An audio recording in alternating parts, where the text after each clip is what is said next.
Well, good afternoon.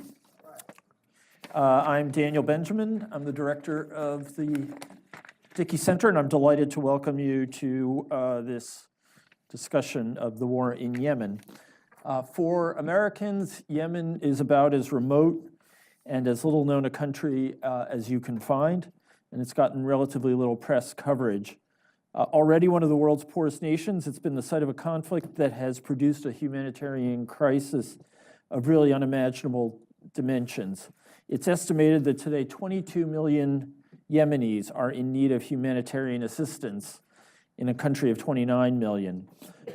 No one can say for sure how many people have been killed in the war, but estimates run up to the 80,000 to 100,000 range.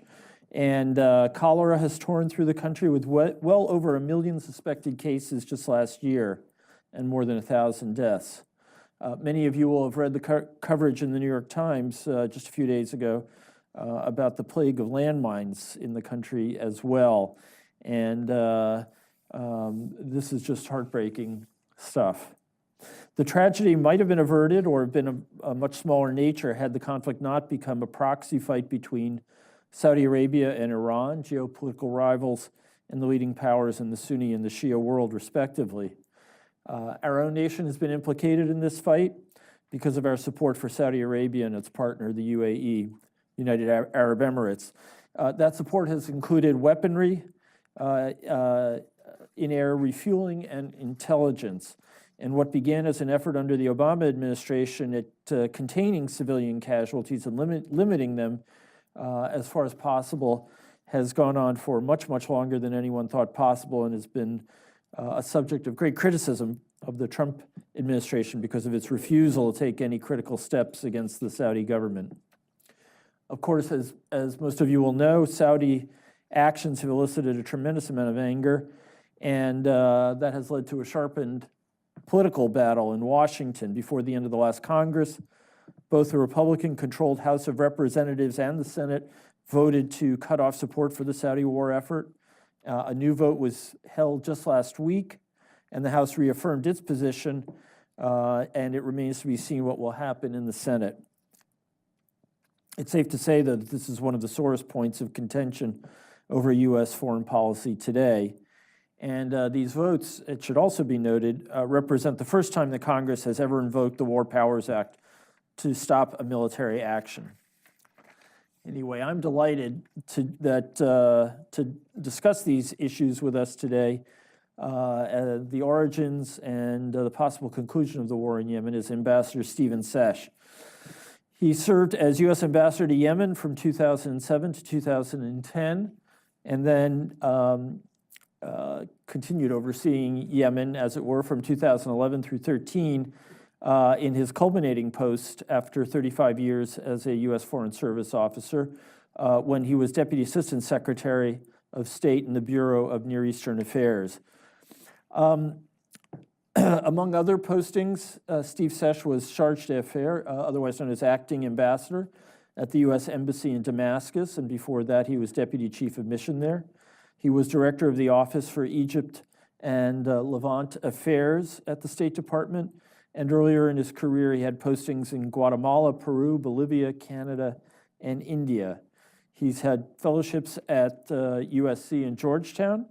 He holds a degree from the University of Massachusetts, and perhaps most importantly, he started out life in just the right way as a journalist, a vocation he pursued for 4 years before becoming a diplomat. And one of the many reasons I like Steve Seche is that we both worked at the Berkshire Eagle in our youth. Currently, Ambassador Seche is the Executive Vice President of the Arab Gulf States Institute in Washington, a recent addition to the DC think tank world, but already a very distinguished one. I'm especially pleased that Steve is here today because he's one of the Foreign Service officers who I most enjoyed working with. He's passionate about the country that he served in, and he was also a strong and resourceful advocate for U.S. interests while at post. I had the pleasure of visiting Steve in Sana'a in 2009, and he was a fabulous host despite living essentially in an armed garrison. he took me to one of the most memorable meetings in my short diplomatic experience when we met together with Yemen's late and longtime strongman, Ali Abdullah Saleh. Just to give you one vignette from that meeting, we were sitting out in a kind of air-conditioned gazebo at the palace, and President Saleh was somewhat annoyed with his visitors. First, he gave me a tongue lashing about fickle American support in the fight against al-Qaeda. That made it into the New York Times on any number of occasions. But then, best of all, was that he threatened Ambassador Seche with a kidnapping.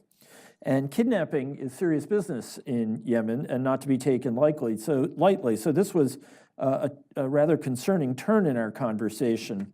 I certainly had not been expecting it and had to pull my jaw off the floor. But Steve, with all the aplomb and the tact that the best diplomats have, emitted just a few short chuckles and then managed to get the wily dictator back on track. It's a memory I cherish, along with a very good friendship that I cherish as well. So Steve, the mic is yours, and please, no threats.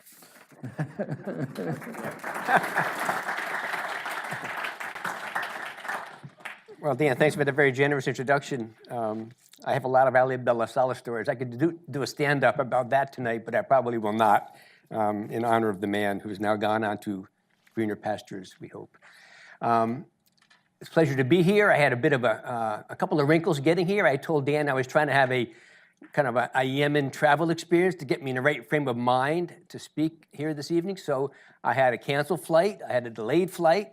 I had a befuddled gate agent in Boston. I had one in Washington, D.C., and all of this happened between here and D.C., so you don't have to go very far to find a third world travel experience anymore, and I had mine today, but I'm here now and very happy to be here, and very happy to be able to speak to you about the subject of Yemen, and I thank you for coming out, because it is something that a lot of people don't know about and don't seem to care much about. The fact that you're here suggests to me that you do care about it, and I'm very grateful for that. And there are reasons why we all should care about Yemen, and I'll maybe begin by identifying what they are, because it tends to create a pretty compelling case for what we do and how, if we ignore Yemen, it is at our own peril.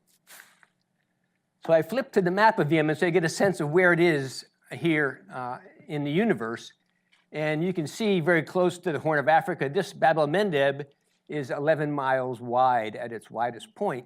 Through this little stretch, every day flow about 4 million barrels of oil coming around from over here. You can't see it, but up through from the Persian Gulf and around Oman, down here through the Indian Ocean, the Gulf of Aden, and up through the Suez Canal into Europe and the Mediterranean and elsewhere. So a huge disruption should at any point the Bab ElMandeb, by virtue of the Houthis, who are the rebels in Yemen, we'll discuss them in a minute, should they decide somehow to control the flow of maritime traffic through here, huge disruptions to the global economy.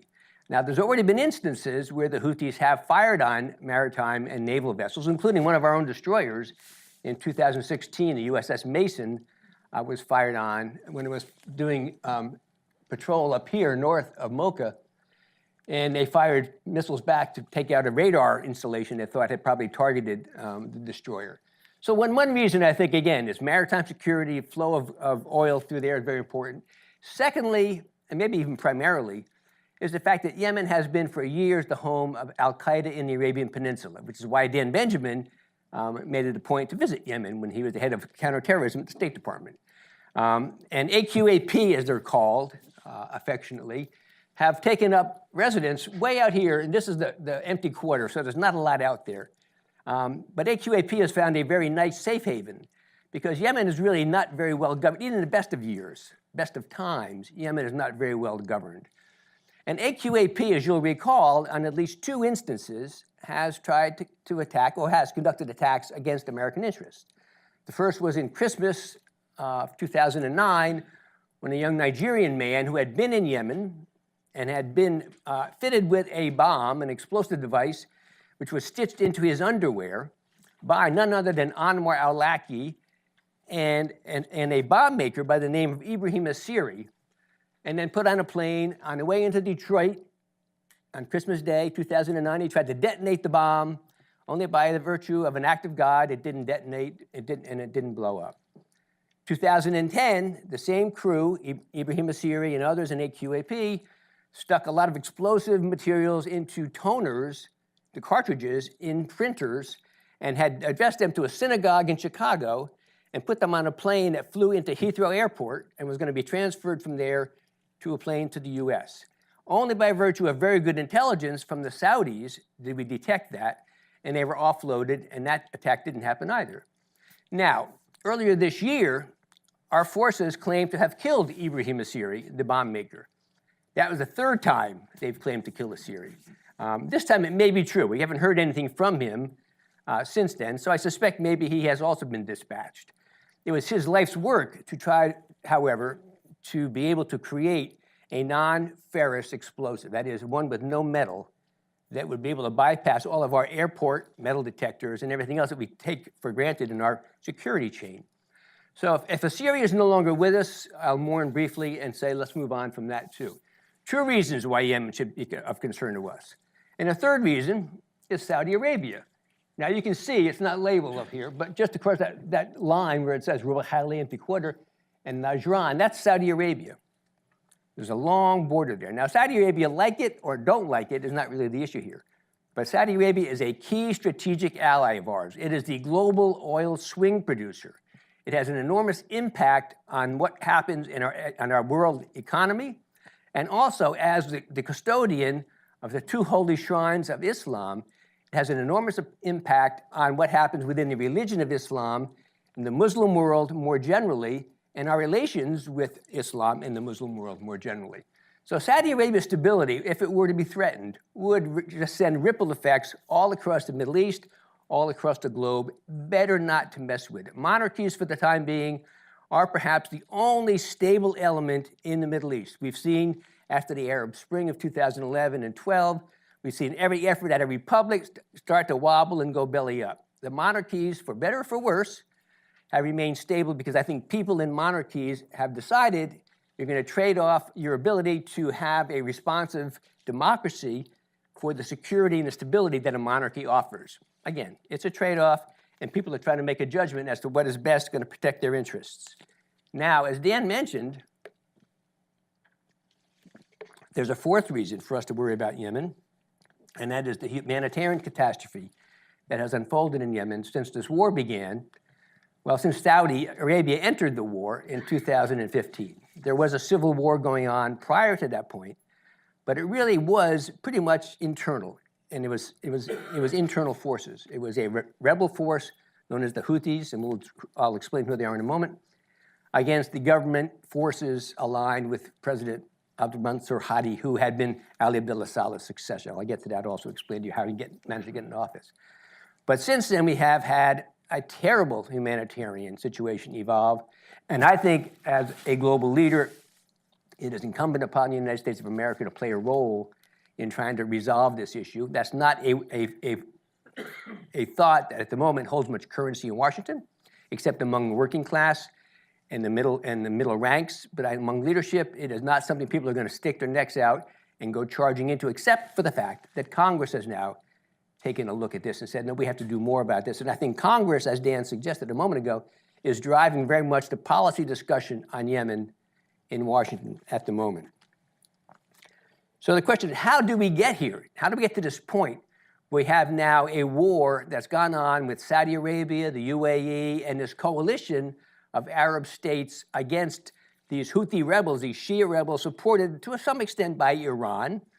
I might argue to point out whether it's a genuine proxy war or not, because the Houthis are pretty much a self-engineered outfit. They are a genuinely localized phenomenon. They sprang up organically in Yemen, and they have their own set of grievances. They have a long, long history in Yemen. In fact, for over 1,000 years, a Shia imam and a series of imams ruled Yemen. So it was a theocracy. Now, oddly enough, in 1962, there was this feeling that they needed to get away from under the yoke of this theocracy, this imamate.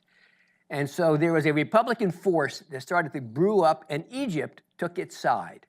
Saudi Arabia, ironically, because no monarchy really likes the idea of a democratic nation on its borders. The two don't really necessarily sit comfortably together. So Saudi Arabia sided with the Imamate, with the Houthis, with the Zaidi Shia at the time, against the Republicans in Egypt, and they lost. The Imamate fell apart. Egypt stayed on too long in Yemen, by the way, invested too many troops in Yemen, and that was one reason why Egypt did so badly in the 1967 war, because they had invested themselves so heavily in Yemen and getting rid of the Imamate that they forgot about the fact they had this business with Israel going on, and when that happened, they were not prepared for the might that Israel brought to the fight. So 1960s, the Imamate goes away. In fact, the Zaidi Shia at the time become marginalized in Yemen to a great extent. It was an unusual time for them. And they became impoverished, politically marginalized, geographically marginalized as well. And you can see, I think Dan told me I can do this. Up here, this is where the Zaidi Shia, this is kind of their homeland. Up here, and this is Sada, the capital of a governorate by the same name, hard on the Saudi border, which is one of the big issues for the Saudis. And this is where the Zaidis have, and this is where the Houthis sprang from. Now, what happened was that in the early 90s, a young man by the name of Badruddin Hussein al-Houthi decided that the Zaidis had been marginalized and dismissed for entirely too long, and he started a revival movement of Zaidi Shiism up there in that northwest corner of Yemen. And he started he was a rabble-rouser and started to shake the branches of the trees, and Ali Abdullah Saleh, who at the time was in power in Sana'a, the capital, decided he was making too much noise. In 2004, Hussein Badruddin al-Houthi was killed by forces loyal to Ali Abdullah Saleh. Even at that time, and I'll get this on the table early because it's true that Iran has for a long time supported the Zaidi Shia generally and the Houthis more particularly. And a lot of that's because in 1979, after the Islamic Republic was created, and that was a theocracy of its own, at that time, the Iranians looked around for any aggrieved Shia population in the region they could help out. And certainly the Zaidis were one. They looked in Bahrain, they found there. They looked in the eastern province of Saudi Arabia, they found Shia there.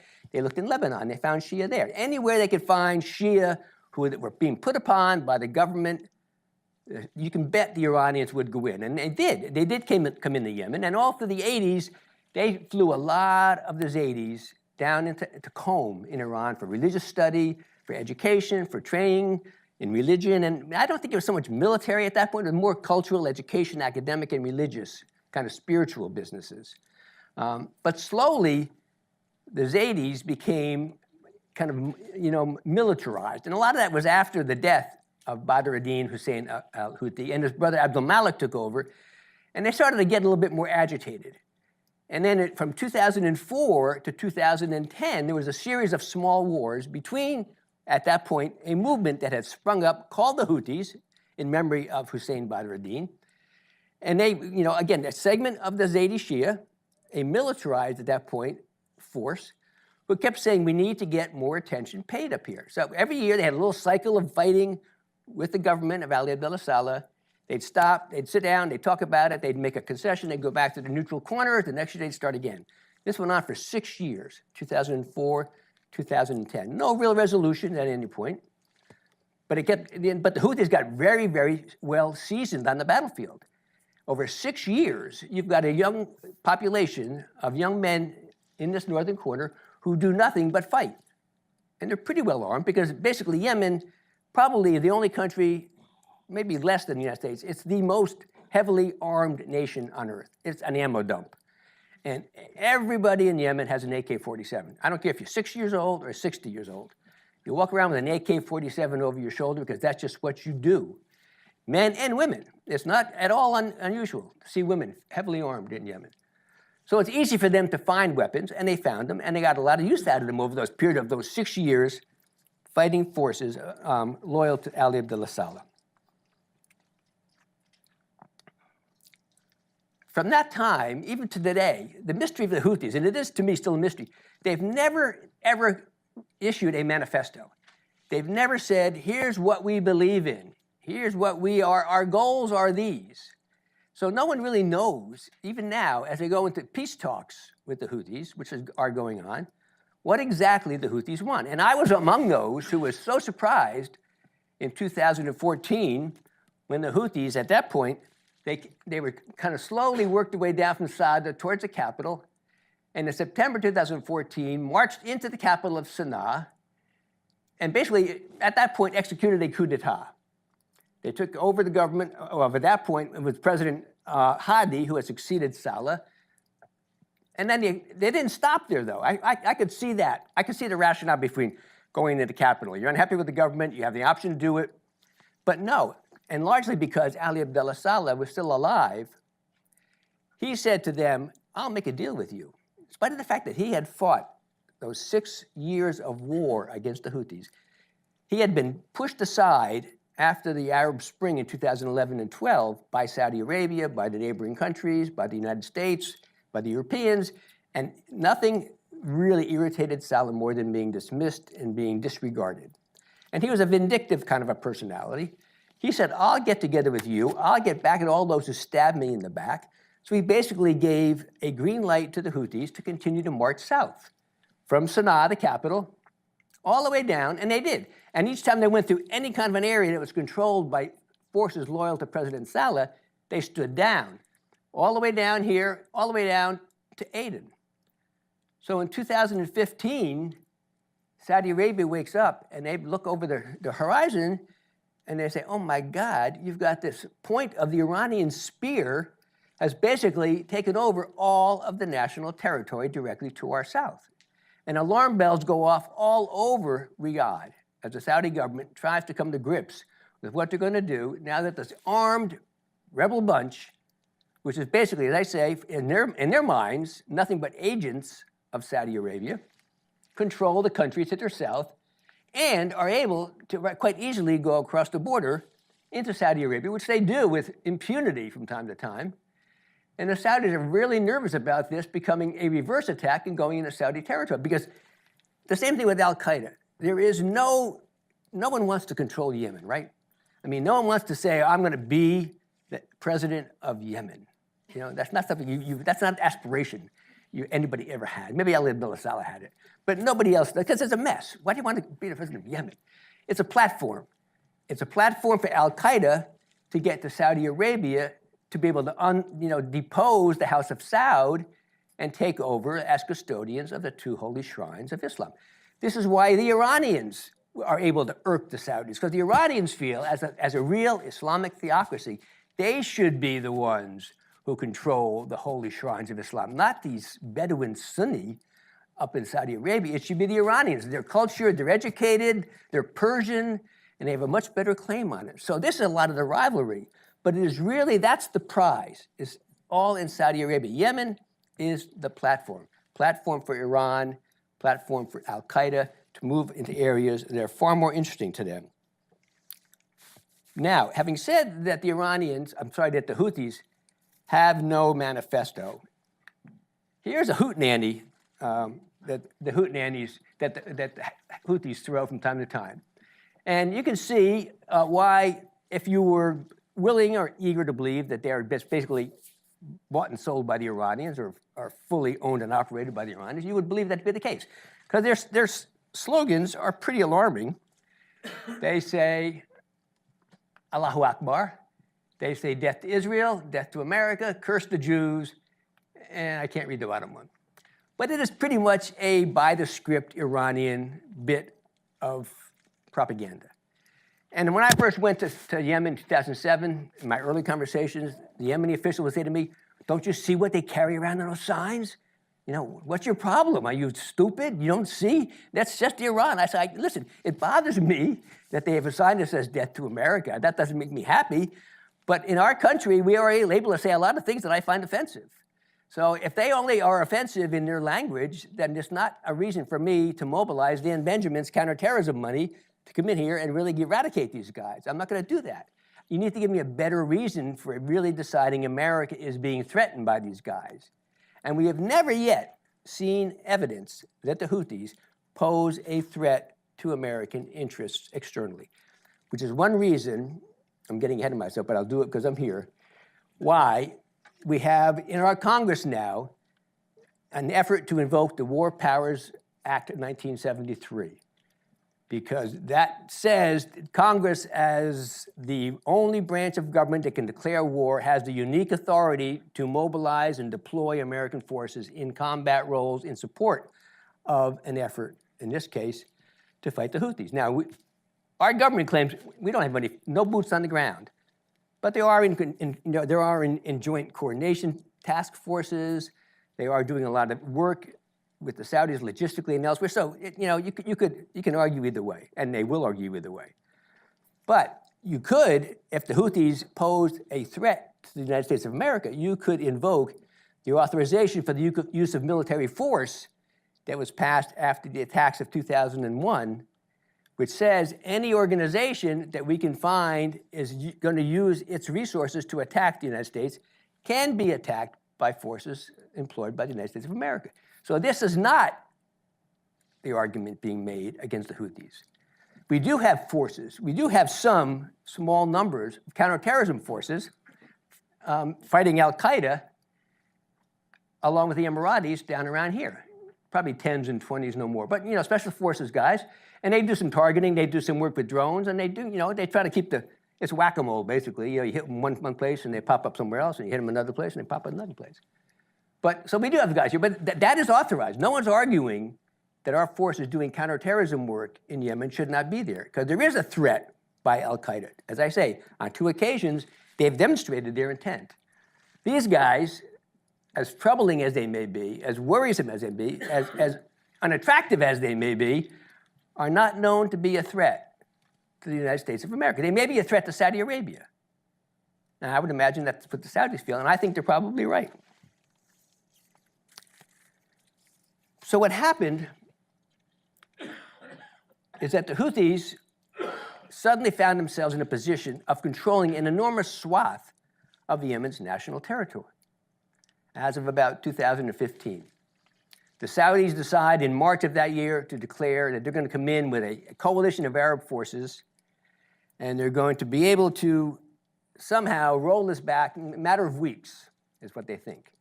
They get the United Arab Emirates, and they get some other people to come in and throw in a few planes. The Bahrainis help them, and others do. But it doesn't work out very well. And they have, basically, at this point, they have littered Yemen with explosives. This is President Hadi.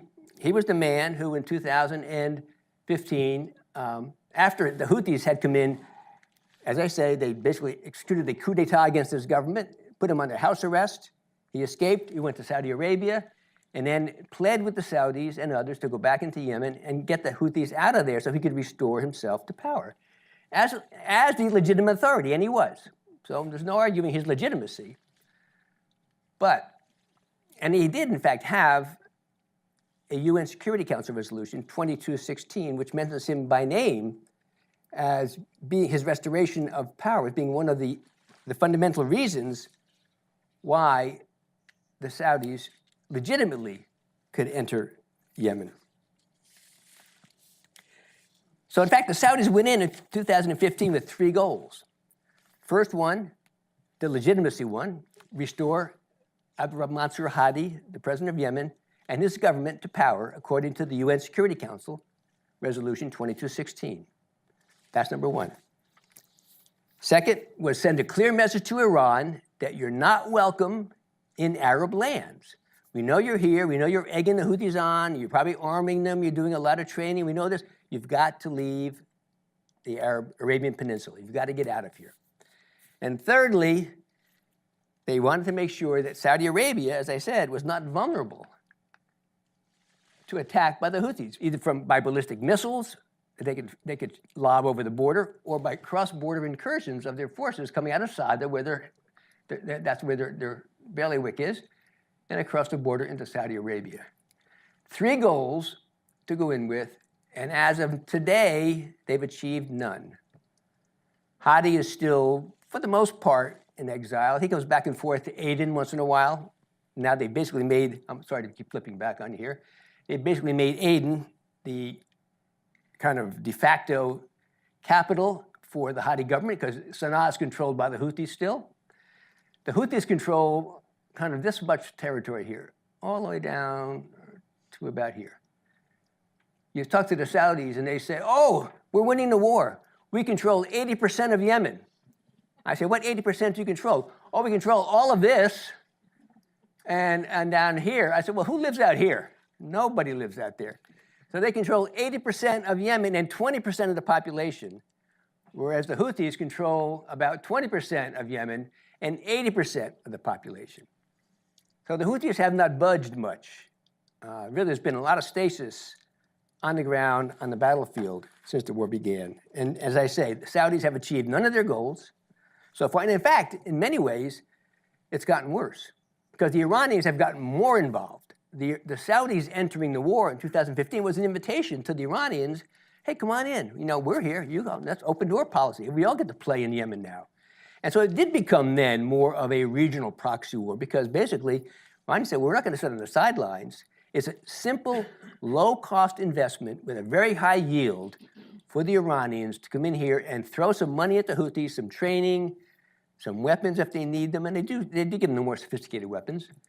And they've continued to agitate, but it just drives the Saudis crazy to know the Iranians are still there in Yemen and they can't get rid of them. And thirdly, they've had greater attacks by the Houthis across the border into Saudi Arabia. In fact, in 2017, the Houthis fired a ballistic missile that almost made it into King Fahd Airport in Riyadh, which was much further than they thought the Houthis had any capacity to fire a missile into Saudi territory. So they are quite unable at the moment to claim any kind of a victory. These are the two individuals, by the way,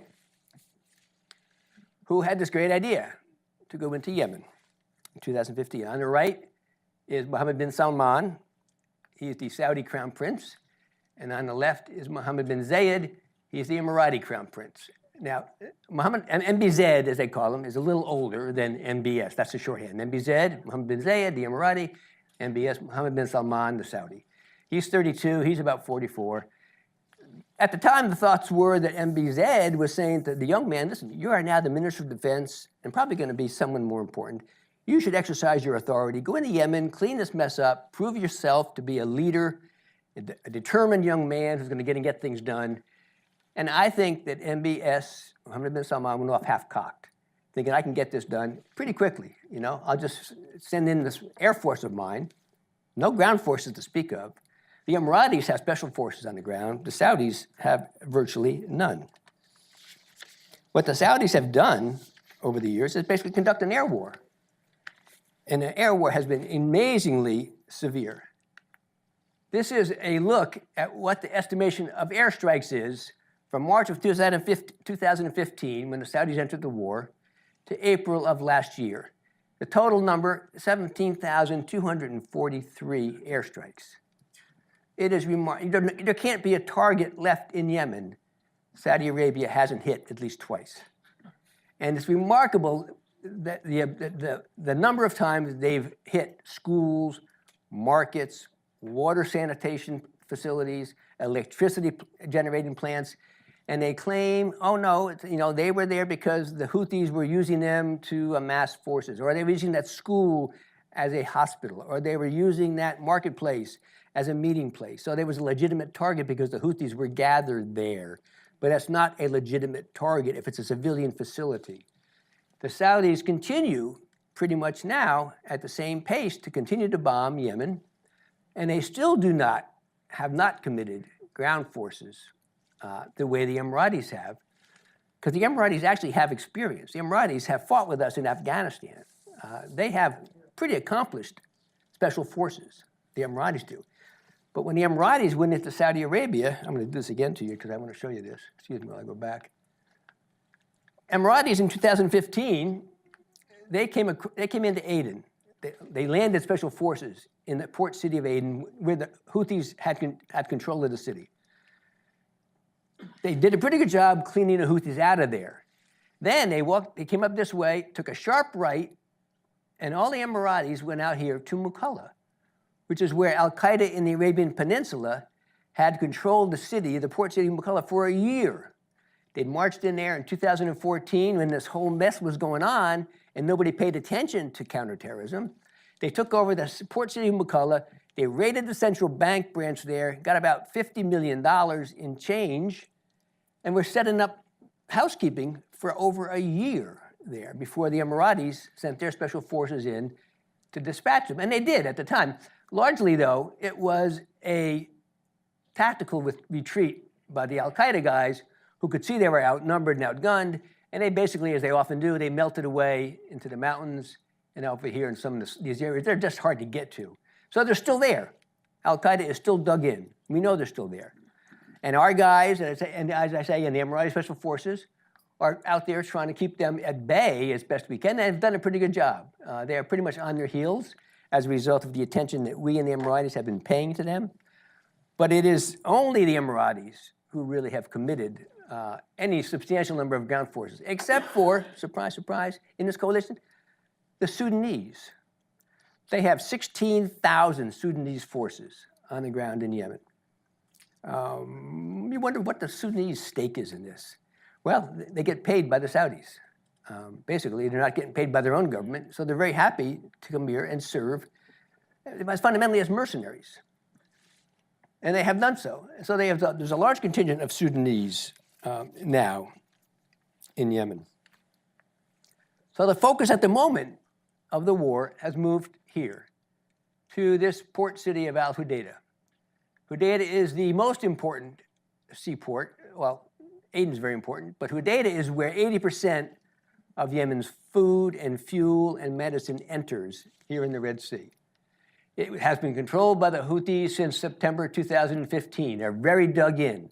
And they've, as Dan said, they've heavily mined the area, all of Yemen, apparently. But Hudaydah in particular has been very heavily mined. So it was decided last year by the Emiratis mostly, they had to put the pressure on the Houthis in some way to get them to the negotiation table. The best way to do it was to go up the coast, because they had Aden already. They took Mocha. Mocha, by the way, don't let an Ethiopian tell you that coffee started in Ethiopia. It started right here in Mocha. That's why the name is there. It's very true. Yemeni coffee is quite good if you ever find any. It's really quite good. Marched up past Mocha and moved up here. In the fall, they get right up to the gates of the city of Hudaydah, and they come to us, and they say, what do you think? Should we go in? We said, we think it's a bad idea. There's 600,000 people in Hudaydah. The Houthis are dug in. It's going to be a bloodbath. How are you going to do it? This is street by street, house by house. How are you going to do this? You don't have the forces. Because it's Emirati forces, Sudanese forces, and Yemeni forces who they've trained, who the Emiratis have trained. Who are, by the way, among probably radical Salafists, al-Qaeda dropouts. I mean, the Emiratis have armed a lot of people who you and I would think, gee, I wouldn't give that guy a gun. But for them, they're not asking for pedigree. They want a fighter. They want somebody who's an effective fighter on the ground. And if you've seen the other stories lately, there are claims that a lot of the weapons that we've given the Emiratis and equipment have now found their way into the hands of AQAP, or at least affiliated organizations like these, what they call MRAPs, the armored personnel carriers that are supposed to be the ones that are anti-landmine or landmine resistant. You see these guys now who are AQAP aficionados driving around in our MRAPs. So even the Houthis have gotten their hands on some of our equipment because, as I say, in Yemen, everybody's making money on this war at the moment. And arms dealing has become a major economic element in the life of Yemen. And people are trading and everything they can, including arms, weapons, food, medicines, whatever you can get your hands on, it's worth something to somebody. And there is a war economy and there's profiteering on an enormous scale. So we go up to Hudaydah and we say, we don't think it's a good idea. So they say, here's what we'll do. We'll go in, we'll take the airport, we'll pause, and we'll see if we can kind of spook the Houthis. Maybe they'll get a little bit nervous and they'll decide to negotiate. So they did. They went into Hudaydah and they made their way into the, not to the port, but just about down here. And they paused by the airport and they waited. And that's the large port. This is the cargo holes here. There's a very interesting place right here called there's mills. There's a flour mill here. Here, right here. National Company for Soils and Flour Mills. That holds the World Health Organization's like 1 year supply of wheat at the moment, and they can't get to it because the Houthis have basically mined it and wrung it, and they can't get in there, and they think that the wheat is rotting at the moment, so they're trying to get the Houthis to stand down. In December, the UN Special Envoy for Yemen, Martin Griffiths, managed to get the Houthis and representatives of the Hadi government to Sweden for talks. And we all thought, well, okay, congratulations on getting them anywhere near each other for a conversation. He didn't even call it a negotiation. He called it a consultation, and it wasn't clear they would even be in the same room at the same time. We thought they were going to do like, shuttle diplomacy between the two. Well, they did get in the same room. They actually had talks, and in a week, they hammered out an amazingly large amount of agreement on what they would do to help release Houdaida from the war and allow the relief assistance that we need to see come in there to get out to all these areas where the affected civilian population is. That was a ceasefire, and it was a redeployment of forces. It was supposed to happen within probably 10 days. It didn't happen in December, but Martin Griffiths is relentless and has been going back and forth trying to get them to agree. I saw a report this morning that I was coming up here that now the parties claim they've agreed on the redeployment of the forces out of Houdaida. Well, I hope that's true. I'm not sure that it is yet, but it would be a wonderful step forward if you could, in fact, take Houdaida off the table and let the assistance move in from the Red Sea, because there are a lot of ships that are just queuing out here, waiting, and the longer it waits, they have to wait, the more it is for them, it costs them more, the insurance won't pick them up. It's a war zone, and so it's a real deterrent for them to come back a second or a third time with the wheat supplies they need. So the delays are basically fundamentally gutting the pipeline that they need. And all of that material is sent here first to Djibouti, where the UN has an inspection mechanism in place. So they can check it to make sure that there's not arms going into Yemen for the Houthis. And then they send it in. And the Saudis often stop it a second time and check it to their own satisfaction before it gets into Houdaida. So we'll see. At the moment, it's kind of, again, in stasis in Houdaida. It is still the critical area of the war in Yemen right now.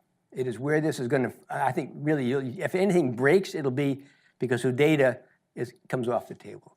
But the Houthis will have to be able to release their grip on it. And if they do, it's a big loss for them because, economically, being in control of all of that assistance coming in from the port, they can tax it, they get a lot of revenue, they set up checkpoints, they tax it again, they get more revenue. Everybody, again, is making money. Houthis have made a lot of money. So that takes a lot of money from them, and it puts it back in the hands of, well, in this case, of whoever the UN would put in charge of the port. And I hope it'll be a legitimate force. And that's the idea, is to use that money to support the assistance effort underway in Yemen now.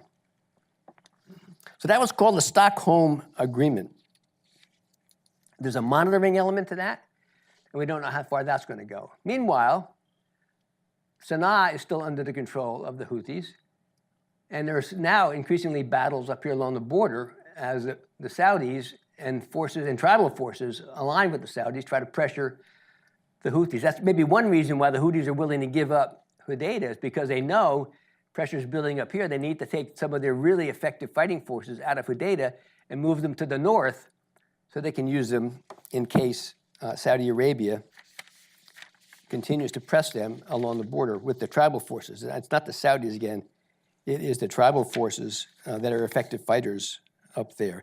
But it's all very fragile. I mean, this could, you think, yes, maybe we have a very tenuous hold on an agreement now. Maybe there's an opportunity to see something crack and negotiation to kind of take place. But, you get one errant airstrike by Saudi Arabia, and they've had a couple of really bad ones.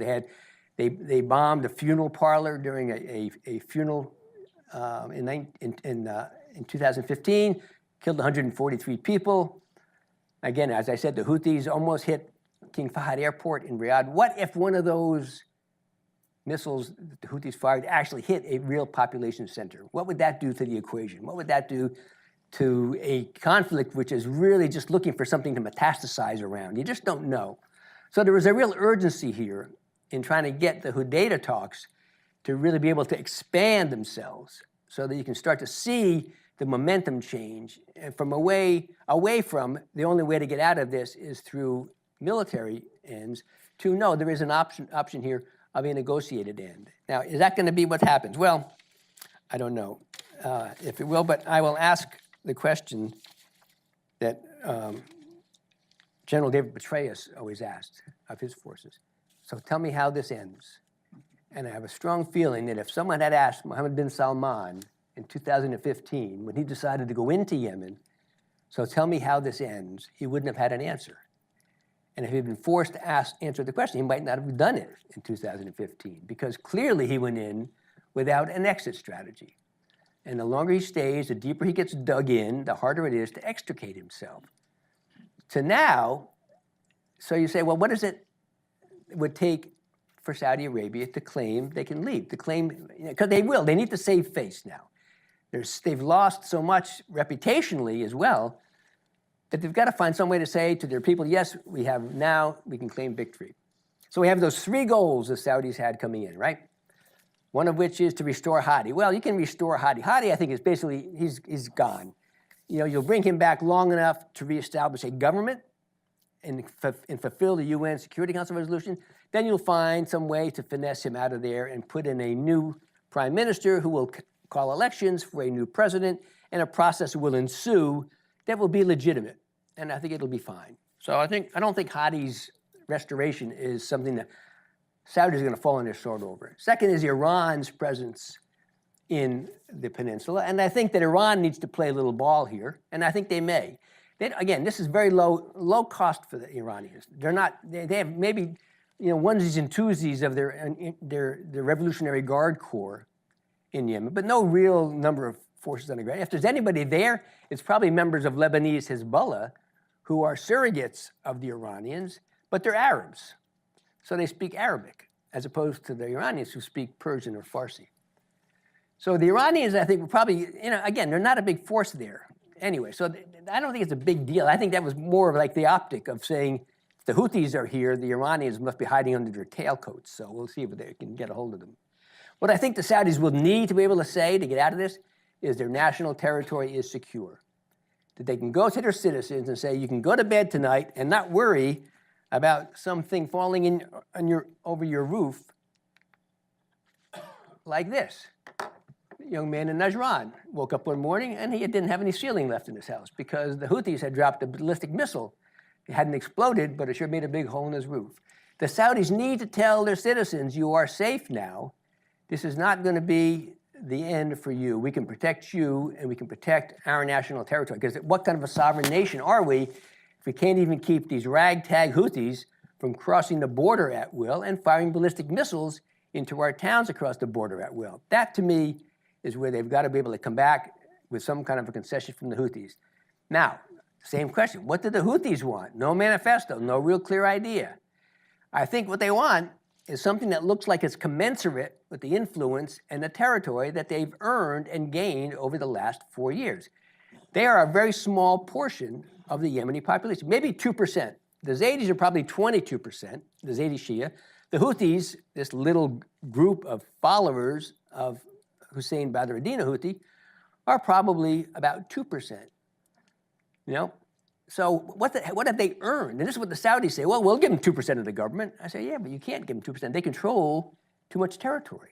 You've got to find some way to bring them into the government with a feeling like they've got buy-in. If you give them 2%, you're going to be fighting for the rest of your lives. So what can you give them? How many ministerial posts can you see your way clear to give to the Houthis as a way of saying you do get a say now in how this government's going to be run? So they need to figure that out. And secondly, they need to restore the northern corner of Yemen, which has been completely pulverized by Saudi airstrikes over the last 4 years. That's that area called Sada.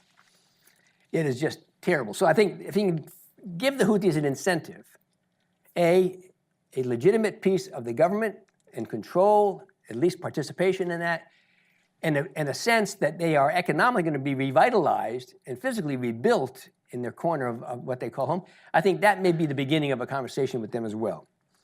Now, there's one thing that's driving this issue here in the U.S. enormously lately, and it is the death of this man, Jamal Khashoggi. He was a Saudi journalist, and you all know the story. He went to get a visa at the Istanbul consulate of the Saudis, never made it out. And the Saudis apparently murdered him, dismembered him. Under the, I believe, it's never been admitted to, but I don't know anyone who knows Saudi Arabia at all, and I don't know Saudi Arabia that well, who believe that this could possibly have happened without the expressed written consent of Mohammed Bin Salman, the Crown Prince of Saudi Arabia.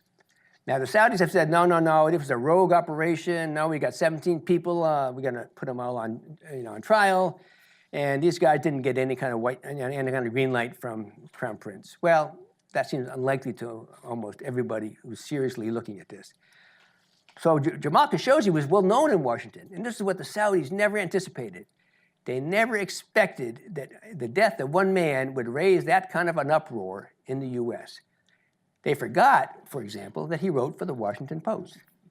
And the Washington Post has got a hold of this like a dog with a bone. And every week they got some other editorial, and they're saying, this is Jamal Khashoggi. He was a journalist who worked for us, and they're not going to let it go. This is Jeff Bezos. He's got deep pockets.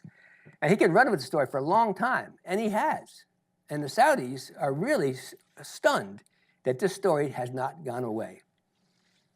Jamal Khashoggi is also well known in the Congress. And there's a lot of congressmen. If you heard Lindsey Graham lately, who I am a great admirer of Lindsey Graham, but he's fundamentally saying, unless we can get this thing worked out on who killed this guy, I'm not going to give the Saudis anything. So there's this huge uproar about one man's death. And people say to me, why is it that this war in Yemen goes on as long as it does, and millions of Yemenis suffer, and hundreds of thousands of Yemenis die, and nothing happens, and one man dies, and the whole place goes topsy-turvy? And my answer, and I don't say this to be glib, and it's cliche, but one man's death is a tragedy, a million deaths is a statistic. I can't tell you about Muhammad and Fatima in Yemen. I don't know their story. I don't know their life. I know they suffered, but I did know Jamal Khashoggi, and I know about that. I can tell you his story, and I think we as human beings are animated by the stories we tell each other, and what that means to people, and how that brings people's lives into us in real ways, real genuine ways. And I think so that's where Jamal Khashoggi, as one man, has had an impact, where the millions of suffering lives beyond that have not had the impact you might have expected, because they're distant in faraway places, and we don't know them. We don't know what they are, what their dreams were. Jamal Khashoggi came alive for a lot of people. And our Congress has certainly made it their business to let the president know that they're very unhappy about the way, not just he's managing Jamal Khashoggi, but the way he's managing the Saudi conduct of a war in Yemen. If you look at Exhibit A and B of poor Saudi leadership, you get A, the war in Yemen, and B, the murder of Jamal Khashoggi. And you can go down the list. The forced resignation of the Lebanese prime minister, the imprisonment in the Ritz-Carlton in Riyadh of how many royals, in a royal shakedown worth over $106 billion, which the Crown Prince says was all corrupt money anyway, so I need it back so I can fund my reform program in Saudi Arabia. So suddenly Saudi Arabia is under a microscope, and that microscope is revealing a lot of flaws in the leadership in Saudi Arabia, and a lot of flaws in the relationship that our government maintains with Saudi Arabia. So it brings us back here to Yemen. So we have maybe a way out. It all goes through Hudaydah at the moment. This is where we got to find the traction here to get a real demobilization and a separation of forces. There are figures that suggest there are 1 million men in arms in Yemen. You can imagine the enormity of the scale of what they call demobilization, disarmament, and reintegration that is needed after a war. You got 1 million guys carrying AK-47s and even larger weapons around Yemen. You've got to find a way to give them some alternative, because a lot of them are making money off carrying AK-47. So we need to find some way to get international assistance into Yemen, and quickly. Now, the paradigm is you wait for the war to end, and then you go in because it's permissive, right? You're not putting your people at risk. You can put your resources on the ground, human resources, other resources. But I don't think Yemen is going to be that kind of a ceasefire or an end to the war. I don't think you're going to get one neat, clean, okay, war's over, turn the lights back on, we're all back in business. I think we're going to see the large war, the war that we see now, kind of peter out. But the small wars that have been kind of generated over the years, tribal wars, wars for geographical supremacy. You've got a southern separatist movement here, which the Emiratis have fundamentally encouraged. So you got this, there's a lot of dynamics at play, and they're all centrifugal forces arguing against kind of a cohesive state emerging in Yemen. And if you ask me, I don't think Yemen will emerge from this war as a unified single state. It's always been very weak anyway in the center. A lot of that is because the populations are so just so diffused. It's very hard for a central authority to reach out to govern towns way out here. And people live in far-flung places in Yemen. So my sense is it'll be more of a confederation, more of a federal system, where you have a weak central authority in the capital, and they take care of a couple of things, fundamental central authority issues like external defense, not internal defense. That'll largely fall to a bunch of small statelets that orbit around the central authority, and a central bank that creates fiscal policy, controls the currency, does things that central banks do. And you'll have, I don't know how many though, I don't know, you might have a southern state, you might have a Hadrami state, you might have something in the north, something here. There was a plan at one point to have 6 kind of federal little statelets.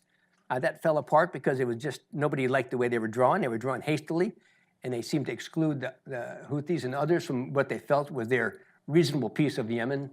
So they're gonna have to go back to the drawing board and see if that's what they wanna do. This will be something Yemenis that will decide, but my strong feeling is that it's not gonna be a unified, we're looking at Yemen the way it always has been formed. There's gonna be a lot of little orbiting states around a central authority. That's my best guess for the moment. And I think with that, I will say thank you very much.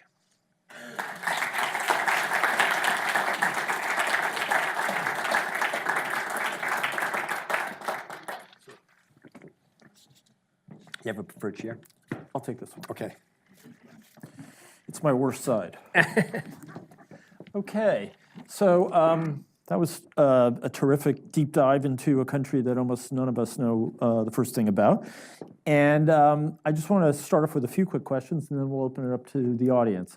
So question number one, you wisely corrected me a bit when, because I described it as a proxy war, but your description was even a little more forward-leaning than my understanding from back when we were both in the government.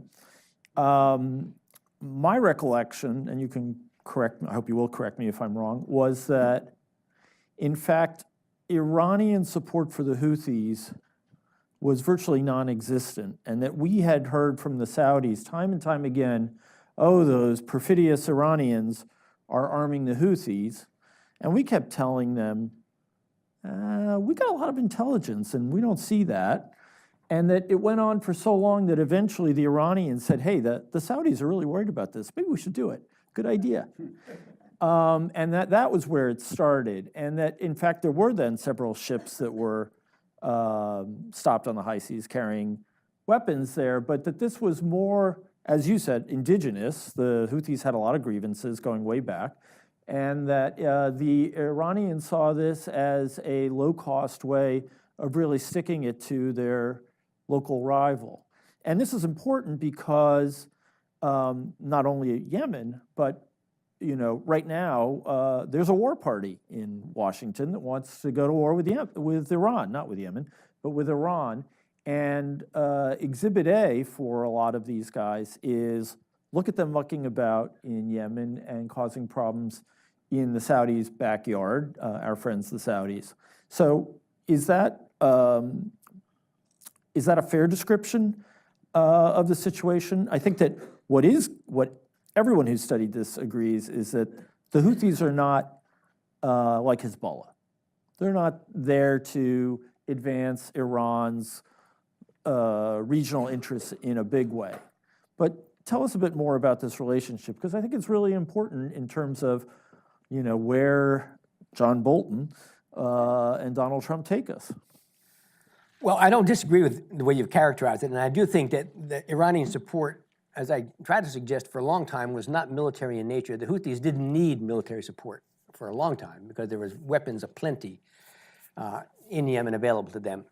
Even, again, as I say, in 2014 and 15, they were able to go into weapons stores belonging to the Yemeni government and claim a lot of heavy weapons that belonged to the army of Yemen at the time. So even then, it was not something, it was much later, and really after 2015, then they really kind of opened up the doors and said, well, anything's on the table right now. And what we've seen is I think the most important thing, the most worrisome thing, and our government has showcased this. This is the famous, let me get Nikki Haley outside at Andrews Air Force Base in Washington to show you these Iranian missile parts that we've discovered on the ground in Yemen. And in fact, that's true. I think the Iranians have brought component parts of missiles into Yemen and have helped, and the Houthis have learned to modify old Scuds that they were in the arsenal of Ali Abdullah Saleh and his army. And that's one reason why this Houthi missile suddenly made it so far into Saudi territory. They're supposed to have a 500-kilometer range, the old traditional Scuds. Now, according to one of the spokesmen for the Saudi coalition, the Iranians have given the Houthis these baby bottle nose cones. And that extends the flight range to 800 kilometers, which suddenly puts Riyadh within range. So these are more recent developments. This is where the relationship has changed. And I think the reason why I say it's not really, to me, a proxy war as I would define it, is because the Houthis, as Dan suggests, are still pretty independent-minded about this. The Iranians really basically discouraged the Houthis from going into the capital and then continuing with the war. The Houthis ignored them. The Iranians and the Houthis have had a couple of public spats where they've disagreed with each other. So it's not like Hezbollah. Hezbollah really is a 100% subsidiary of the Iranians. The Houthis are not. They're very happy to take what they can get from the Iranians, and the Iranians will give them, as I say, support that is very low cost for them and very high reward. So I think the Houthis still are pretty much, in my judgment, but as I say this, I worry a little bit. I worry that the Houthis are becoming, over the years, emboldened more in a religious sense now. It did start out, this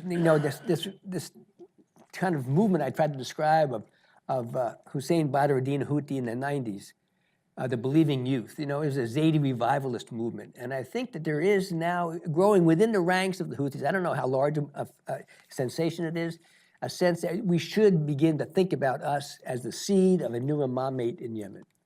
Because you hear stories, and I give them some credence, that some of the Houthis, when they go into negotiations, they really, all they want to talk about is how they're getting this message from God about what their calling is in Yemen.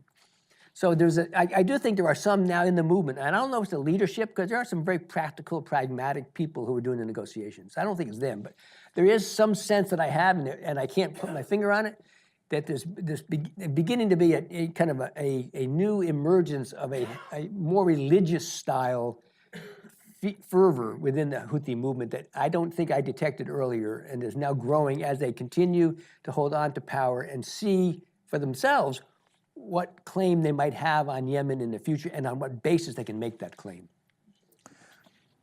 Second question.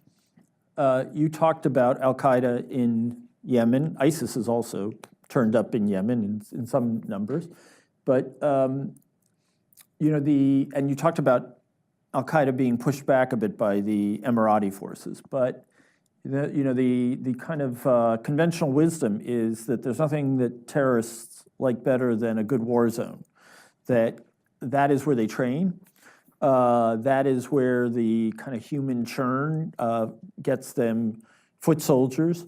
And that over the long term, this is something that will really strengthen the group. Do you agree with that? And is this a reason for particular American concern and something that might actually push us to be a little more active about peacemaking in that region, or getting more behind others, or are they getting ground down?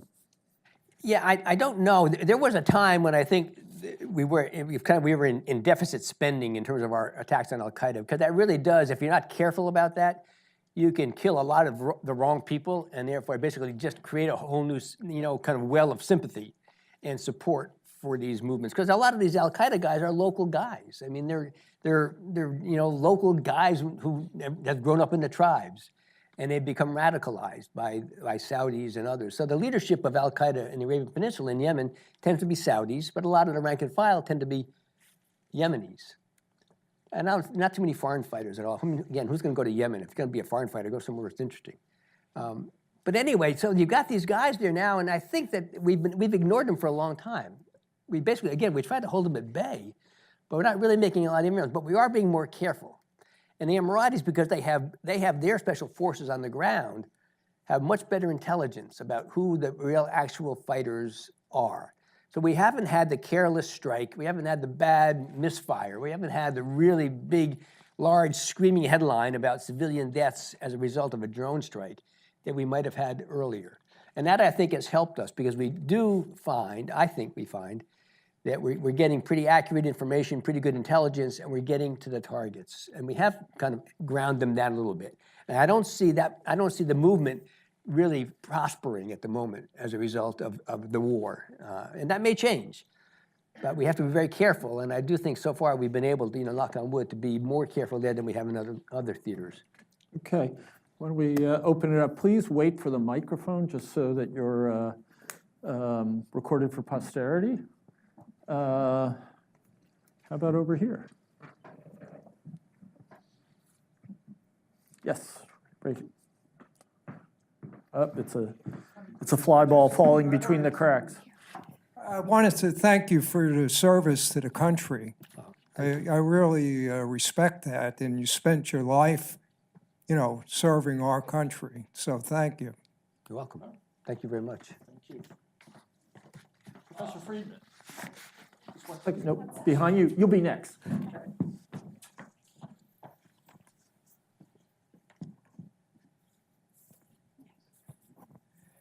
Thanks for the great talk. I learned a ton. I, like Dan, was very intrigued at your description of the Iranian aid as not being as large as it's been portrayed. And if that's the case, can you say more about what are the sources of the Houthis' ability to take and hold ground? Why is it that they sort of burst onto the scene as powerfully as they did? Should we have seen that coming? Or do you think that was a sort of idiosyncratic factor of when they began fighting? That's a great question. I think a lot of it has to do with, again, the fact that starting in 2004, that series of 6 years of war really created a very well-armed, well-trained, well-seasoned on the battlefield fighting force. So, and so I think that what we found there was a group that was ready to use military means to achieve its ends. It was just that I was never clear what their ends were. And I will take, full blame for being one of the ones who woke up and said, holy smokes, the Houthis really just marched all the way down to Aden? I didn't see that coming. And I really never thought they had territorial ambitions. I could understand going in and taking over the government, okay? Sure, you're annoyed with the government, you're mismanaging the country in your judgment, and there was that whole business, right? The whole Arab Spring had just ensued. So 2011 and 12, Ali Abdullah Saleh had been deposed. He was unhappy. They put President Hadi in, who was his longtime vice president, put him in power. And you had this sense that things were turning about. But for the Houthis, nothing had changed. And they went on to this National Dialogue Conference in 2013, was supposed to be this glorious kind of opportunity for bringing all Yemenis under into the same room and deliberating on the future of the country. And the Houthis were actually good citizens throughout this thing, but it didn't change anything for them. So I think the grievances that underlied a lot of their sense of why we need to arm ourselves and begin to mobilize ourselves as a fighting force in the first place never got resolved. So after that, I think it became easier for them to say, well, let's just keep moving and let's do this in a way that's going to get more attention. We can do it. We've proven over these 6 years they can't basically stop us. So we're going to be a little bit more ambitious in our goals. But again, the goals were never stated. And Sana'a, yes, but why, except for the fact that Ali Abdullah Saleh basically invited them to do it and said, here, listen, I'll make it possible for you to march all the way down to Aden and take national territory. Because for me, Ali Abdullah Saleh, it's important that I get back at those who pushed me aside and dismissed me. So if you have the misfortune of having a host who's going to kibitz because he knows enough to be dangerous on this. I think that my sense is that American understanding of what happened has been shaped by reporting that underemphasized the role of Saleh, and in particular the fact that he had a whole tribal alliance of men under arms who switched side, and that really made a big difference. In other words, the Houthis never would have defeated Ali Abdullah Saleh's government in Sana'a. He was out. He had all these disaffected men under arms who he just said, okay, this is our opportunity to get back in the game. And that was, a huge part of why the Houthis could be successful in this case.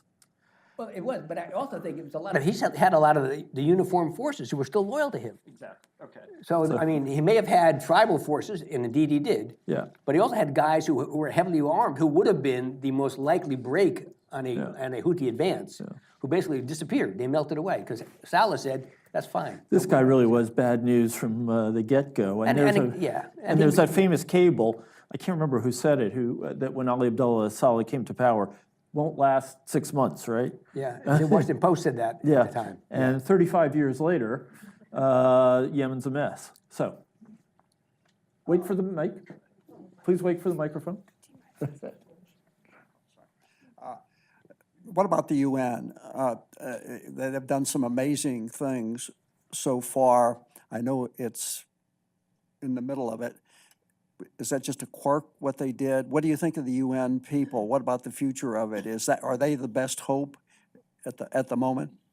Certainly they are, and I think Martin Griffiths, who is relatively new on the job, maybe has been there now about a year, deserves an enormous amount of credit for his perseverance and the stamina he's brought to this. I mean, he really has, I think most importantly, earned the confidence of the Houthis themselves, which is the key right now. I think Saudi Arabia and the Emiratis really are looking for an exit door.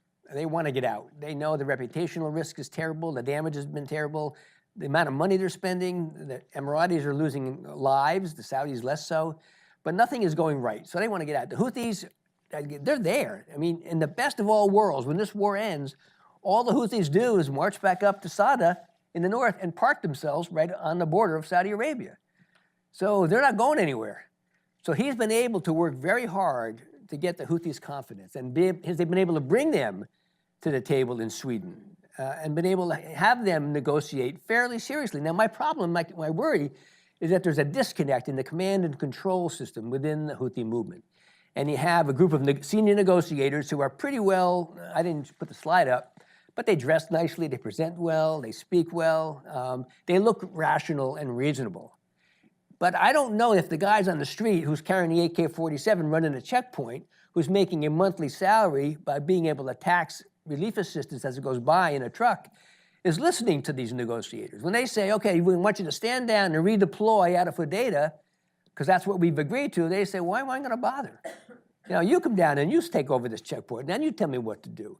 So I think there's a breakdown from time to time, and I think that's why agreements that were reached in Sweden among the negotiators at that level never really drifted down effectively to a lot of the fighters who man the positions on the streets. Is the United States doing anything to help the UN? Yes, we're very supportive of the UN effort. Our problem is we're very supportive of Saudi Arabia too. Supporting everyone except the Houthis. Yeah, we haven't gotten there yet. Yeah, so we really have not put the pressure on Saudi Arabia the way we should, and that's, I think, a chronic flaw of our government's relationships with Saudi Arabia. Let's go here and then there, so that we can deploy those. I appreciate your comment about it being a platform, Yemen being a platform. Is there an economic activity involved here, an economic issue, when someone talks about going through the country to take over the government? There's no mention of taking over an oil well or a port or a gold mine, or is there any economic value to this piece of land? Well, there's modest, they have kind of the natural resources curse, right? They have a diminishing amount of oil. This is God's great joke. You have one of the world's largest oil reserves immediately to your north, and Yemen got very little of it just to the south. If they could drill kind of horizontally, they'd be really much better off. Yeah, they could. Yeah, well, maybe they could. So oil is not a big deal. It's diminishing. They have a fair amount of LNG, of natural gas, and Total, the French oil company, when I was there, 2012-13, remarkable job. I mean, Total is willing to go into these really non-permissive environments, work with the tribes, because the tribes, of course, see this as a big way to make money. You're going to put an oil pipeline through my tribal territory? Well, I have 6,000 kids in my neighborhood who need jobs, so you can hire them all as security guards. And then half of the 6,000 start shooting holes in the pipeline, so you can hire the next 6,000, so you can get more guards from the family out there at the same time. So, but Total did it, and they've done a very good job. And that's, the pipeline is still, as far as we know, intact, and it runs down to an Indian Ocean facility, and they can put it on ships and they move it around the world. Not now, but they think to be able to. So there is some gas in the country, and then there's minerals and others. But yeah, I think, there's also fisheries. This enormous coastline of Yemen along the Indian Ocean and the Red Sea. And the problem is now that all the Yemenis, they just deal, again, in the fish. They don't do the processing. They ship it to the UAE, and the Emiratis process it. They can it, they freeze it, they package it, and they ship it. That's where the money's to be made. It's not in stage 1 of this. It's at stage 4, 5, and 6 before it gets on your grocery shelf. That's where you make the money. Thank you for the discussion, and I'm sorry about your third world travels to Hanover. Usually it occurs once you get north of Manchester, not through Logan and National. But I was looking at your map, and I was thinking about Saudi Arabia and how they are so focused in the Crown Prince on his borders, whether it's Iran to the east or, Lebanon to the west. And I'm just looking at your map, and I'm thinking, is the 2/3 eastern Yemen so desolate that Oman is not a player? Or I guess my question is, Oman, is it a player or not in all of this? Good question. And it's pretty desolate out there in that whole area. That's a province called Mahra. But Oman is a player, and it's less because, its proximity, of course, is an issue. But Oman has carved out a role for itself in the Arabian Peninsula as being kind of, a friend to all, enemy to none, fundamentally. So they want to be the mediator, the negotiator. So they did not join the coalition. They have not joined any coalition. They don't want to be known as having taken sides in any of these battles. They want to be the one you go to when you want to have someone, whisper something in somebody else's ear. We did that with the nuclear deal, right? For years, there were those secret negotiations between Bill Burns and whoever else was with him, Jake Sullivan. Who happens to be a Dartmouth. And the Iranians, and they were meeting in Muscat in Oman. So this is Oman's special place in the international sphere, is being the mediator. So they've been very good working with the Houthis, and they basically have taken Houthis in, and they've had a couple of rounds of talks. Remember, John Kerry, just before the Obama administration left, Kerry went and spent an enormous amount of time sitting in Muscat, Oman, at a table with the Houthis, trying to cajole them into a last-minute, 11th hour Hail Mary, give me a deal, I want the Nobel Prize, I'm John Kerry, and I'm leaving office soon. He didn't quite get it over the goal line, but he tried really hard to God, but if he'd done it, I would have given him the Nobel Prize, but he didn't quite achieve it. But the Omanis do have a role to play in this, and they can talk to the Houthis. And again, the Saudis and the Omanis are a little bit at odds because of this neutral thing that the Omanis have played for so long, and they don't stand up and salute the Saudis the way the Saudis expect. But it's okay. I think people that admire the Omanis and use the Omanis effectively, given that role that they want to play in here. So yeah, there's a role. Now Mahra, that the government, which is butts up against there, the Saudis like that because the Saudis want to be able to. They want to run a pipeline down from Saudi Arabia. I'll get my pointer from it. I'll show you because it economically would be very helpful. Right now, all of their oil goes out through the Persian Gulf, right? And they're worried about what if that gets shut down at some point? What if the Iranians close down the Strait of Hormuz? So the Saudis up here want to run a pipeline that would come right down through here and go right out there, and they'd put up a big facility, and they would bypass the Persian Gulf and the Strait of Hormuz and go right through that part. But the Omanis are livid about this. This is basically their backyard, and the Saudis are going to use it for their economic benefit. So I don't know how far that's going to get, but the Saudis are eyeing that little tip of Yemen for economic benefit. That's a lot of kids to employ, too. It is. Yeah, it is.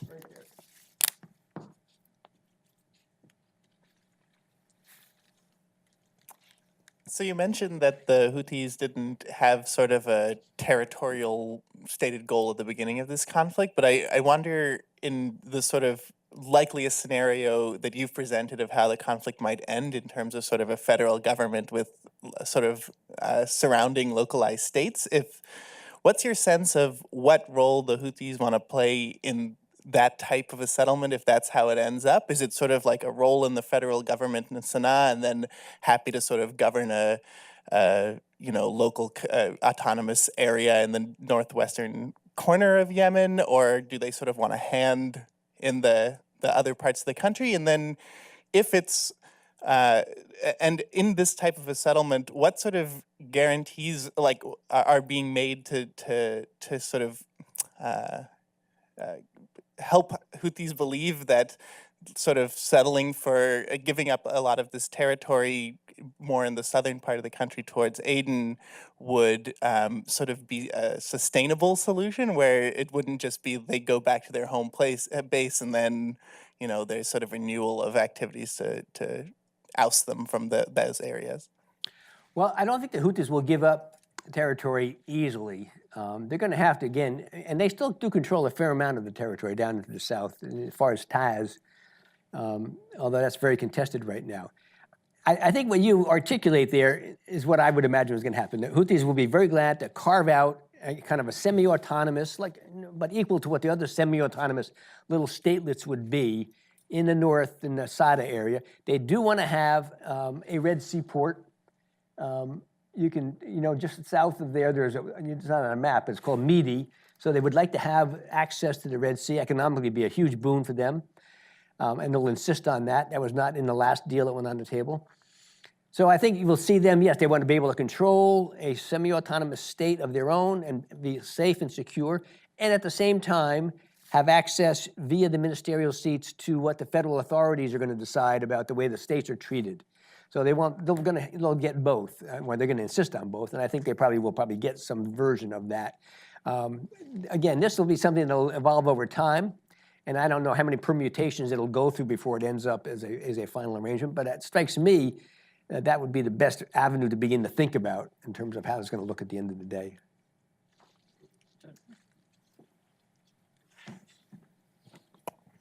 So I know that in the Cold War in the 70s and 80s that Yemen was split into two countries, North and South Yemen, and one of them was ostensibly Marxist and one of them wasn't. So I was wondering, how did that function between these two countries? Were they actually ideologically separate, or was it ethnic divisions? And how does the unification of them after the Cold War, how is what's happening now a result of unfinished business back then? And kind of what is the influence of that history as being two separate countries on the current conflict today? Yeah, it's a wonderful question. And it has a lot of impact. I think what Yemen is going to look like in terms of its governance model has never been resolved. And that does go back to the two Yemens. And there was a Marxist model in the south, and that's when the Soviet Union was so prominently involved in South Yemen. It was the People's Republic of, no, it was the Socialist Republic of South Yemen. And then in the north, there was a republic as well. And so they had relationships, but a lot of the energy resources are in the south. So it was disproportionately, I think, blessed with the energy resources, and the population never quite had enough. And of course, it was a socialist government, so it was mismanaged, and it never quite got the benefits that it might have otherwise. So in 1990, when they had the Civil War, and that's when Ali Abdullah Saleh went in to reunite Yemen, and effectively did. And that was, in Ali Abdullah Saleh's mind, his great legacy was the reunification of Yemen into one nation and the ability to mobilize all the resources of South Yemen for the benefit of Yemen writ large. Then again, they had a war in 1994 when they tried to undo that, the South did, and they failed. So you still have a lot of contention and contestation about what this Yemen is supposed to look like, and that does linger in people's minds here now. And I think that they're going to have to wrestle with this larger question, which is why I think that we need to begin to kind of imagine in our own minds what a viable Yemen would look like, given what we know are the centrifugal forces, given the very strong, resilient, and still very, very, very present feeling in the South of a secessionist sentiment. And again, the Emiratis have encouraged this to some extent. The Emiratis, again, if I'm just going to go off the track for just a bit, the Emiratis, I think, have a long-term investment. The Saudis will get out of Yemen by and large tomorrow. They're done. They want to go back home. The Emiratis see this as an opportunity to demonstrate some real kind of Arab-style nation building, economic, rebuild them, and they see the ports as the fundamental way to do this. So now the Emiratis control the port of Mukalla that we talked about earlier. They took back from AQAP, the port of Aden, port of Mocha.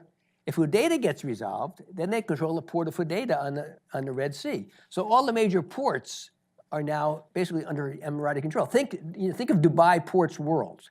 they could see their way clear to use all of these ports as a real engine of growth and economic development, not just for the Yemenis, but for themselves. You go across that little Bab ElMandeb, that little neck into the Horn of Africa, and the Emiratis are controlling ports in Somali, in Puntland, in Ethiopia, in Eritrea. I mean, they're really busily planting themselves all around the region because for them, it's a little small emirate, very vulnerable, close to Iran. They want to forward deploy as many forces as they can out of danger and out of harm's way and have economic resistance and resilience and military resilience that's not going to be easily attacked in the event there were a war. If you have forces stationed in the Horn of Africa, you've got an ability to strike back at anybody who would strike at your homeland. So the Emiratis are thinking about this really long-term and really strategically, where the Saudis it's a survival fight for them. So the question then, again, it goes back to your very fine point of what is the lingering doubts and concerns about a Yemen and who owns what part of Yemen. And that's not been resolved ever yet. And that does, I think, factor very largely into the negotiations that will take place when they do begin over how do we see Yemen emerge from this entire conflict. Okay. How about if we take two questions together? We're just at the witching hour, and then our guests can answer them. I have a little bit of a two-part question. So one is on population. Do you have an idea about how many Zaidi Shia actually exist around in that what was previously North Yemen? And then how many Sunni, including Al-Qaeda and Emiratis and everybody that's down there, what are we looking at in terms of the population dynamic? Okay. Yeah, go ahead, Tom. Sort of related. Can I get one? And I have a question actually that follows that, if I can just put that in there. Okay, you now have three questions. Okay. Sorry. Don't you I remember guess them, my Dan? I'm fine. my backup question, if you want to get that as well, is, I find it really interesting that the Zaidi Shia decided to arm themselves around 2004, 2005, when we suddenly have all these other unhappy people arming themselves, which then leads into things like the Arab Spring. But we also look into Latin America and see this is a time period of poor nations having huge conflict.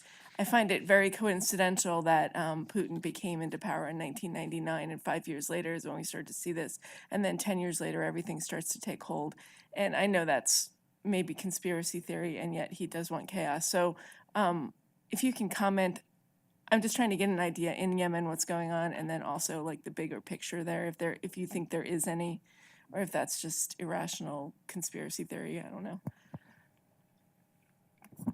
Well, I'm sort of related to all of that. I was curious, the Houthis began as a religious and cultural movement, as you described it.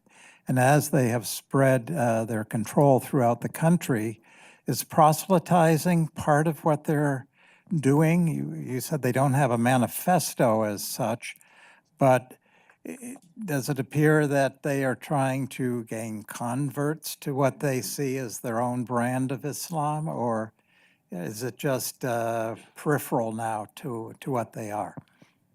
I'll take that question first, and I'll go back to your two questions. They haven't done a very effective job if they're trying to proselytize. They really have imposed a lot of Shia kind of zealotry on an otherwise Sunni population. They've introduced a lot of the Shia holidays onto the calendar that were never there before. And they've also, I think they've kind of brought in a much more severe kind of interpretation of kind of social mores in Yemen. And Yemen was never a sectarian country. I mean, you had, again, your question, I think the population of 28 million, I can't do the math for you right now, but 28 million people in Yemen, about 65% are Sunni, 35% are the Zaidi Shia. But it's a Safi branch of Sunni Islam. And Yemenis were always very, very proud of the fact that they would worship in each other's mosques. And they would always say, we go to a mosque, we don't know who's next to us. Except the Sunnis pray like this, and the Shias pray with their arms at their side. And that's how you know you're standing next to a Shia, you're standing next to a Sunni. So it was never a sectarian kind of a nation. And it's gotten much more pronounced in that respect now because of Iran's entry into it. And again, the zealotry that so many of the Houthis have brought to the fight in this effort to impose those rites and rituals and way of life on a population that's not necessarily well suited to it. So not very effective proselytizing, more an imposition, I would say. And so again, to your question about the numbers, I can't give you the figures, but that's kind of how they break down. So if the Zaidis are 35%, again, the Houthis are a small portion of that. It's hard to know exactly how many men are under arms that the Houthis control. And that's true too of Al-Qaeda. A lot of these guys change jerseys at the end of the day. You know, I'll fight for, the Emiratis today, I'll go home tomorrow, and I'll get a tribal leader to say, I need you to go do something for me, and I'll go fight for him. So it really is who's paying my check, in the next couple of days. And they'll fight for almost anybody who's going to give them a paycheck. And loyalties tend to be very, very fluid in that regard. Now, in terms of a larger sense of where the Yemeni phenomenon fit in global affairs, I don't see much of a connection, honestly. I think it was a homegrown phenomenon. I think the Houthis, they really did feel they were marginalized and they were dismissed and disregarded for years. It percolated up slowly over time through the series of the 6 wars. They never had control through that period of anything except for their territory in the north, except when they started to kind of slowly in 2010 and 11 to march down. And then, of course, as you say, then the Arab Spring hit, and everything was put on pause while this whole Arab Spring, Arab Awakening thing was adjudicated. And the Houthis were a part of that, but they didn't get out of it what they thought they might. And so that as much as they participated through the entire deliberation in Yemen, at the end of it all, what they ended up with was much less than they hoped they were going to get. And then they resorted back again to let's continue with our military adventure to see if we can get more.